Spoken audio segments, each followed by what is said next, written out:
This question from Germany, Ibrahim Sadiq من مصر. في اللقاء السابق كان he asked a question about how can we believe in the Jamaat Ahmadiyya, which is less than 10% of the total population of the Muslims in the world.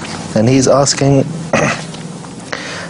if that was the Mahdi who founded this Jamaat, what is the reason to have a Khalifa, first Khalifa, second Khalifa, third and fourth, and on what basis is the Khalifa chosen? The first question is respectfully returned to him in the context of Muslim population of the world. So let him please answer his own question first. With relation to the population of the Muslims in the entire world.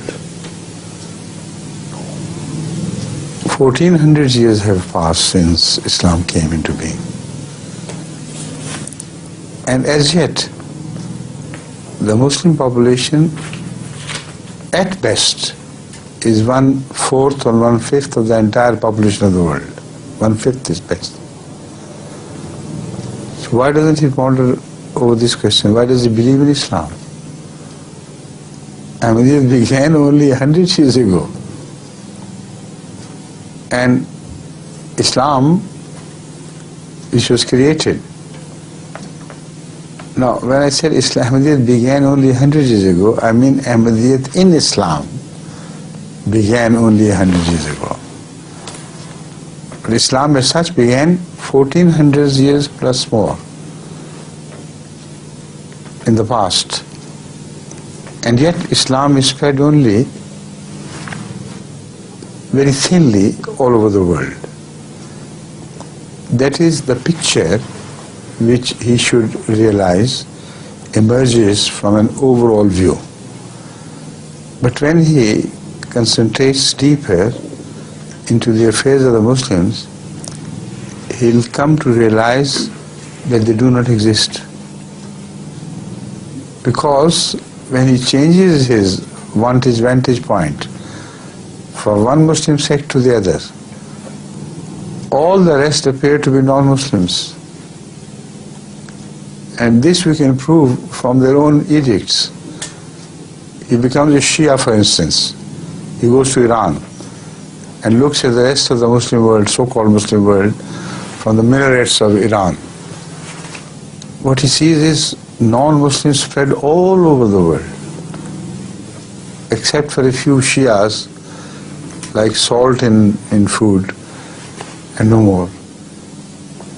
So he should go to Mecca and Medina and see how the world of Islam looks. The people of Mecca and Medina will tell him that only those are true Muslims who are Wahhabis. The rest is not Muslims at all. And the Wahhabis are very few in the world.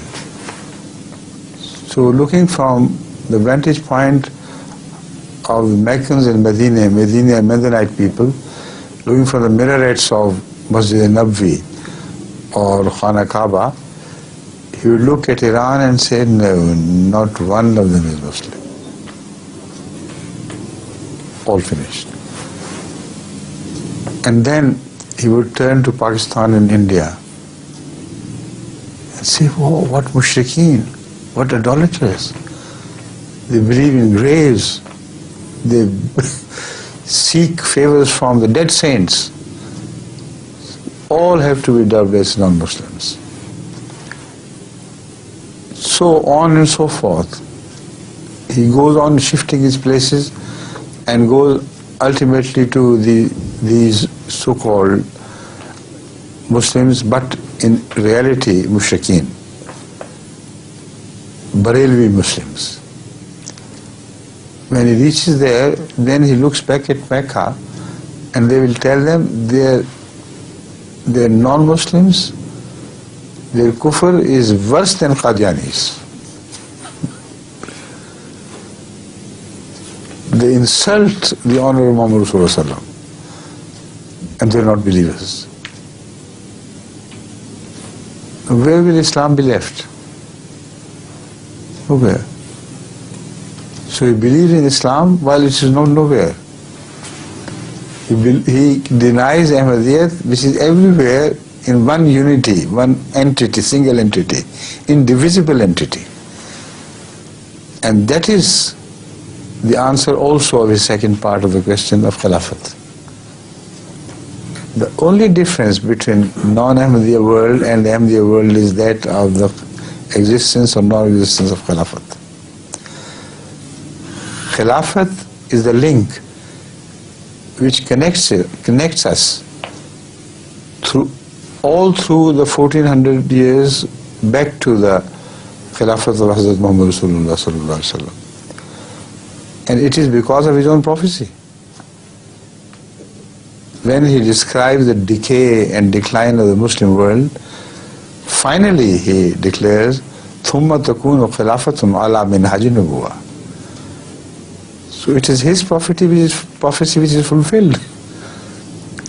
And it is because of that prophecy that we see at least one Jama'ah in Islam which displays the unity of Islam like the Quran describes it.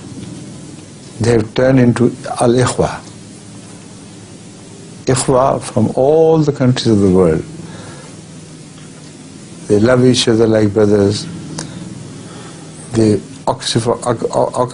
offer sacrifices for the sake of others.